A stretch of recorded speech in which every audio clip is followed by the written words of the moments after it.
Alors cette semaine on se retrouve avec une vidéo que j'avais vraiment hâte de vous faire. J'ai tenu parole puisque je vais vous faire un focus sur Franck Thillier. Et oui, je sais, je suis habillée comme dans ma vidéo de mes classiques à lire dans ma bibliothèque que je vous laisserai ici.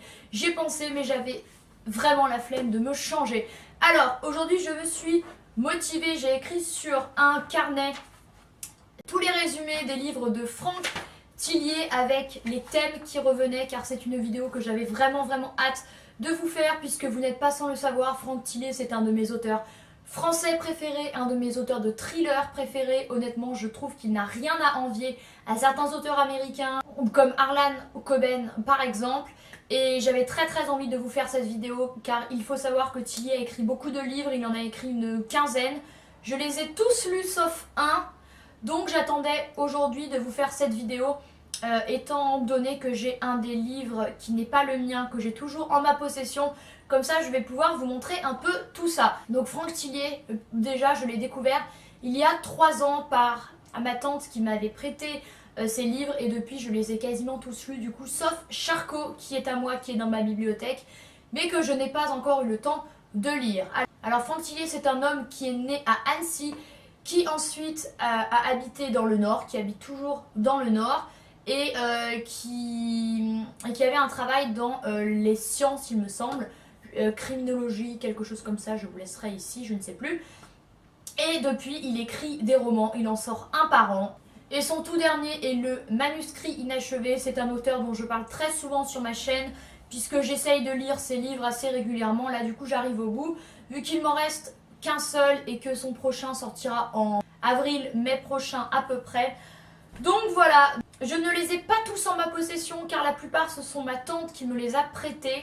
Mais j'avais commencé ma découverte de l'auteur avec Puzzle. Alors celui-ci c'est le premier que j'ai acheté.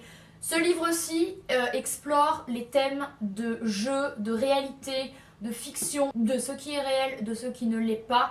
Puisqu'en fait on va suivre deux personnes qui étaient qui étaient en couple, qui vont être dans un hôpital psychiatrique de Saint-Égrève, qui est un hôpital qui existe réellement, et en fait qui vont être dans un jeu, puisque l'une des règles principales que j'ai notées, c'est quoi qu'il arrive, rien de ce que vous allez voir n'est réel, sauf qu'en fait le personnage masculin du roman qui s'appelle Ilan va trouver qu'il y a vraiment des drôles de choses qui se passent là-dedans, vu qu'il y a des personnes qui disparaissent, il y a des choses qui paraissent vraiment très réelles.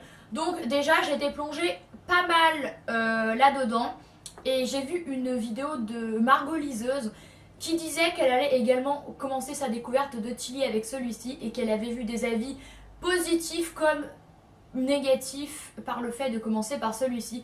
Personnellement j'ai trouvé que c'était un bon roman pour commencer, vu qu'en plus c'est une histoire indépendante, car Thillier a écrit des histoires, enfin des romans que vous pouvez lire dans n'importe quel ordre, et il a lu des romans qui se suivent, comme par exemple ces deux-ci où on va suivre Charcot et Enebel, qu'on va retrouver au fur et à mesure des tomes.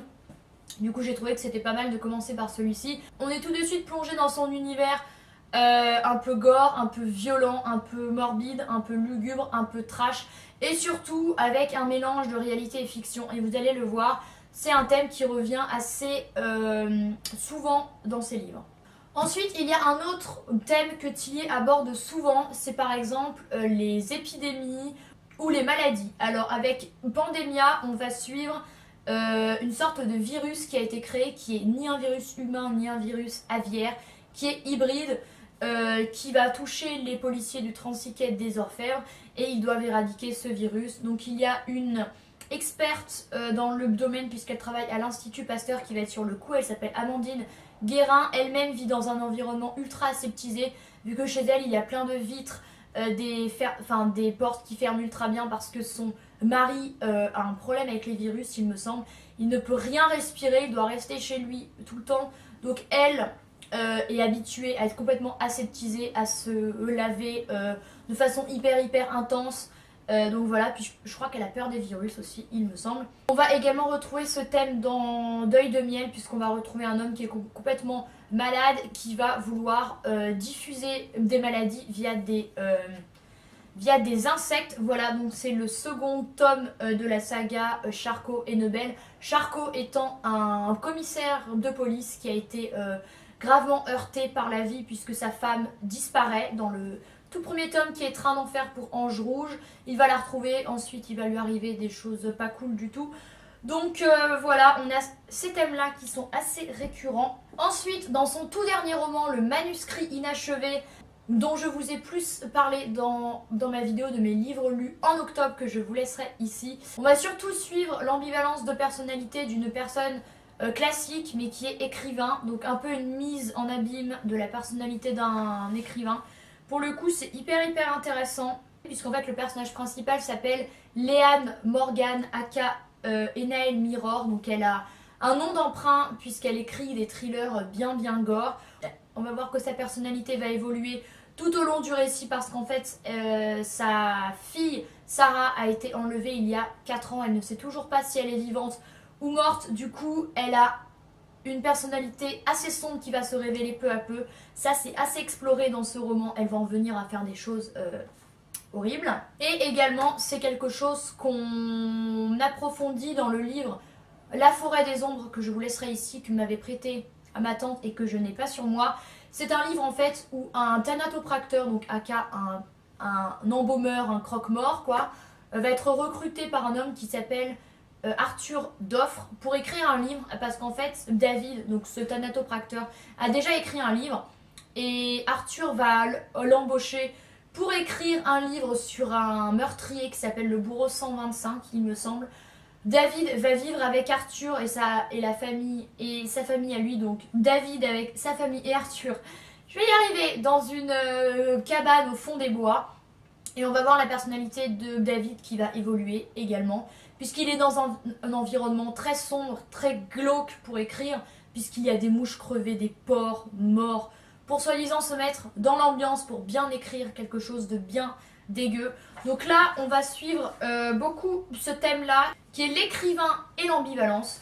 Ensuite j'ai mis le rêve, bien sûr, le rêve avec Rêver, où on va suivre une femme qui s'appelle Abigail qui est une psychologue réputée qui aide les policiers dans des affaires criminelles et en fait qui est narcoleptique. Donc en plein milieu de la journée elle se retrouve à dormir brièvement mais tout de même. Et en fait, le problème c'est qu'elle confond énormément réalité et rêve, vu qu'elle va se retrouver à dormir hyper souvent. Parfois elle croit que c'est la réalité, parfois la réalité elle pense que c'est un rêve, donc elle va se marquer le corps avec des brûlures pour être sûre que ce qui lui arrive est bien la réalité et que ce n'est pas l'objet de son rêve. En plus il va lui arriver quelque chose d'absolument affreux, un accident de voiture avec son père et sa fille, tous les deux vont mourir. Donc voilà, la réalité et la fiction sont hyper présents comme thème, notamment dans ce livre-là. Et dans l'anneau de Mobius, puisqu'on va suivre un homme qui s'appelle Stéphane Kismet, qui en fait fait des rêves ultra précis qui sont prémonitoires. Et lorsqu'il se réveille, il se souvient précisément de ce dont il a rêvé. Et en fait, il va se rendre compte du coup que ses rêves prédisent l'avenir et il va avertir des personnes pour tenter de changer les choses car il va y avoir des meurtres et des morts qui vont être annoncés grâce à ses rêves. Donc il va réussir à changer le futur, donc il va prévenir le Stéphane de 11 jours avant pour essayer de changer le futur. Enfin bon, c'est assez compliqué ce livre là, mais on va voir que dans Rêver et que dans l'anneau de Mobius, les deux personnages vont réussir à gérer malgré leur maladie et leurs problèmes de sommeil, à régler des affaires. Donc ça c'est un thème hyper récurrent et hyper intéressant chez Tillier. Ensuite on a le thème de la mémoire qui est hyper intéressant avec la mémoire fantôme, où on va suivre Manon qui est une jeune fille amnésique qui a un trouble très particulier de la mémoire qu'elle a toujours eu, vu qu'elle ne se souvient pas de ce qu'il s'est passé 2 jours avant telle situation. Ça veut dire qu'elle est en conversation avec quelqu'un 2 minutes, 5 minutes après, elle ne va plus se rappeler qui est cette personne. Donc l'autre personne va devoir lui raconter tout depuis le début. Donc Manon a toujours un carnet sur elle et note tout pour pouvoir à chaque fois se souvenir de ce qui est arrivé avant. En plus elle a une sœur, Karine, qui a été tuée par un homme qui s'appelle le professeur. Donc elle va se noter des choses sur son poignet pour essayer de trouver qui est ce professeur. Donc on va voir que malgré cette maladie ultra gênante, elle va réussir à résoudre cette affaire là. On a également Angor avec la mémoire cellulaire qui est hyper intéressante. Vu qu'en fait il s'agit d'une mémoire cellulaire qu'aurait chaque organe. Vu que dans Angor on va suivre une jeune femme qui s'appelle Camille qui est gendarme, qui a un grand besoin d'une greffe de cœur. Et en fait elle a été greffée d'un homme qui était policier, qui était un méchant policier, qui a fait des choses pas très belles du tout. Et en fait elle va avoir certains aspects de la personnalité de cet homme dont elle a été greffée, voilà. Et elle va avoir également des envies qu'elle n'a jamais eues, par exemple l'envie de fumer. Donc moi j'ai mis ce livre-là dans la mémoire parce qu'il s'agit d'une mémoire cellulaire. Donc ça mêle un peu la science et la mémoire, c'est hyper intéressant. Ainsi que dans Rêver, on a un peu la mémoire. En plus le fil de ce livre-là est très compliqué car il y a une chronologie très compliquée, ce n'est pas dans l'ordre. Ensuite un thème ultra intéressant chez Tillier et je crois que je l'adore. C'est la science, parce qu'il adore la science, il nous apprend plein de choses sur la science. Donc j'ai mis Gattaca, qui est sur la génétique, avec le gène de la latéralité, qui est en fait le gène responsable de tel ou tel comportement. Et en fait, apparemment, le fait d'être gaucher, et du coup on a le gène de la latéralité gaucher, et ça entraînerait une plus grande prédominance à tuer. Voilà, alors peut-être pas. Mais on va apprendre plein de choses à ce sujet, c'est hyper intéressant. Gattaca, c'est un de mes romans préférés, je vous le laisserai en visuel ici bien sûr. Ensuite dans les sciences, j'ai mis Angor, puisque dans Angor c'est la mémoire cellulaire comme je vous le disais, donc c'est clairement dans les sciences. Avec Pandemia, avec le virus de la grippe, forcément. J'ai mis également Atomka, vu qu'il y a l'atome et la cryogénisation, vu que Charcot, le fameux commissaire qu'on retrouve au fur et à mesure des livres, va être sur une affaire de femmes qui sont mortes gelées dans un lac vers Chambéry. Et en fait, certaines sont mortes, certaines sont vivantes. Et en fait, on va voir qu'il y a une lubie d'un homme totalement malade qui, par le froid, va faire des expériences sur des humains, voir s'ils vont mourir ou non. Et ça va le mener jusqu'en Ukraine avec également des radiations. Donc ce livre-là est hyper intéressant, assez hardcore, je vous l'accorde. Donc voilà, ça c'est un thème que j'adore chez Tillier. Ensuite, il y a les yeux et la vision. Il y a un peu une obsession de cela, je trouve, avec le manuscrit inachevé, car il y a une histoire d'une jeune femme aveugle dont on a enlevé les mains pour les greffer sur quelqu'un d'autre. Donc ça, c'est absolument dégueulasse. Comme si c'était de sa faute, si elle était aveugle et qu'elle devait souffrir pour ça. Ensuite, j'ai mis le syndrome E. Je reprends mes notes à chaque fois pour me souvenir. Vu qu'il y a un film qui rend aveugle, ça c'est la deuxième enquête de Hennebel, il me semble. On va tomber sur une histoire de jeune égyptienne à qui il est arrivé la même chose. Donc Charcot va aller jusqu'en Égypte, ça va avoir énormément attrait à la vision, à ce sens primordial des sens.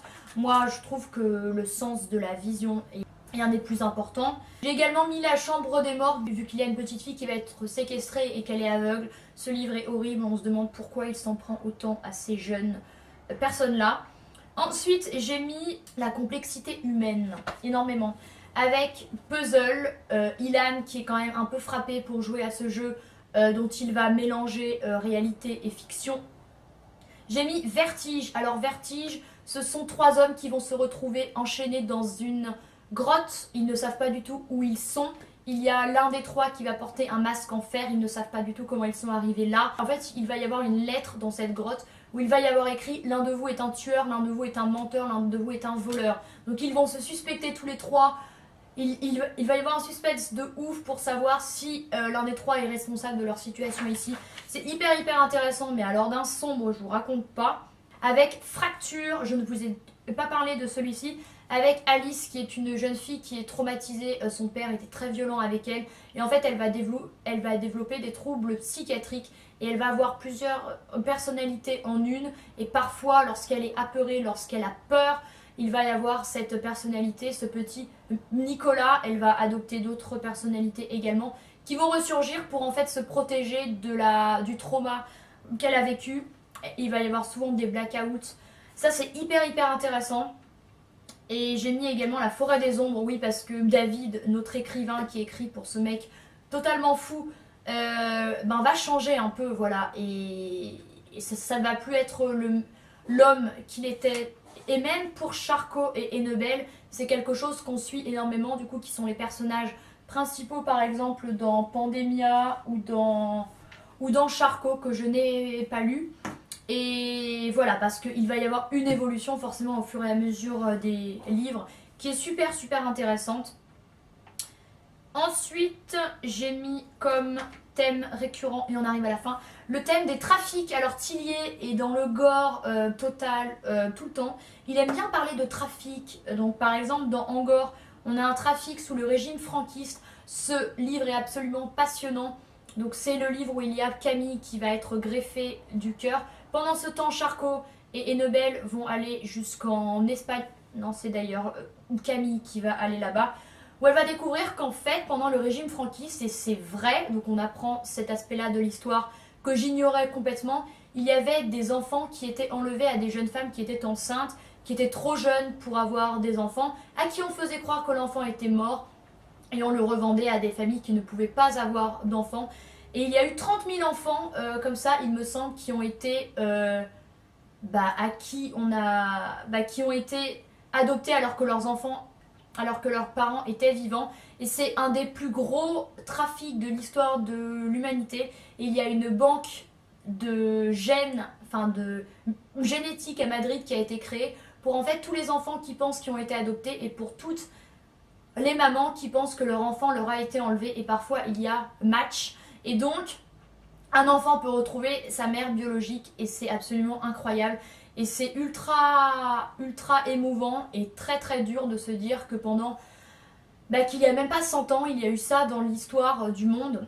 Donc en plus, Tillier nous apprend énormément de choses et c'est hyper intéressant. Il y a également une histoire de trafic dans Pandemia, il me semble, avec des enlèvements. Et dans Atomka, avec des enfants qui sont tatoués, dégueulasse quoi. Il aime trop faire ça. Voilà, des trafics d'êtres humains, des trafics d'enfants, donc c'est dans le gore le plus total quoi. Et bien écoutez, je crois que je suis arrivée à bout. Donc du coup les thèmes principaux évoqués par Tillier sont les épidémies, les maladies, sont les rêves, sont la mémoire, sont la science, sont les yeux et la vision, la complexité humaine, l'ambivalence de l'esprit humain et de l'écrivain, le mélange entre réalité et fiction et les trafics. Voilà, c'est les 9 thèmes que j'ai relevés lorsque j'ai revu tous les résumés de tous les livres de Tillier. Voilà, je pense que j'ai fait le tour. J'espère que cette vidéo aura été assez complète. Moi, encore une fois, c'est un auteur que j'apprécie énormément. Alors par contre, je vous conseille de ne pas en lire trop souvent car ça reste très très trash. Genre pendant l'été 2016, j'en ai lu 3 ou 4 coup sur coup car ma tante me les avait prêtés. Et ben je ne le referai plus parce que c'est très très dur, vraiment. Je les ai tous lus, il y a certains que j'ai adoré plus que d'autres, par exemple Puzzle qui est ultra hardcore et qui est un thème qui est un peu moins souvent développé entre réalité et fiction. Le manuscrit inachevé qui était très très bien également, que j'ai lu en même pas 2 jours, donc pour vous dire, Pandemia sur les grippes, que j'ai lu très très vite également, hyper haletant. Mais je pense que mon préféré de tous reste Gattaca, que je vous laisserai en visuel ici, avec la latéralité, les gènes, parce que j'ai appris plein de choses. Et moi qui suis une véritable littéraire, j'adore découvrir plein de choses sur les sciences et Franck Tillier m'a vraiment réconforté avec la science et la SVT. Donc merci à vous si vous regardez cette vidéo. J'aimerais trop le rencontrer un jour pour lui demander d'où lui viennent toutes ces idées et pourquoi il a l'esprit si sombre. Si j'ai oublié quelque chose que vous pensez important, n'hésitez pas à me le dire en commentaire. Si vous aussi vous aimez Tillier, honnêtement je vous recommande vraiment de lire ces romans. Ils paraissent tous en poche, donc celui-ci sera disponible l'année prochaine en poche. Voilà.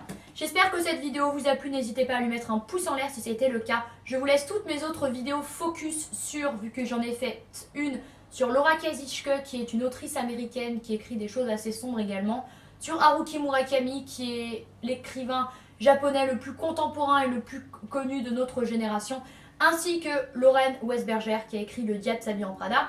Je vous laisserai également ma vidéo focus sur Phobos, qui est une saga pour ados, et je vous ferai d'autres vidéos dans le style sur des sagas, sur des sagas, voilà. N'hésitez surtout pas à vous abonner et à activer la petite cloche dans les notifications afin d'être prévenu à chaque fois que je sors une nouvelle vidéo. J'essaye d'en sortir au moins 2 par mois. Voilà, moi je vous souhaite une très bonne journée et je vous dis à très bientôt. Bye!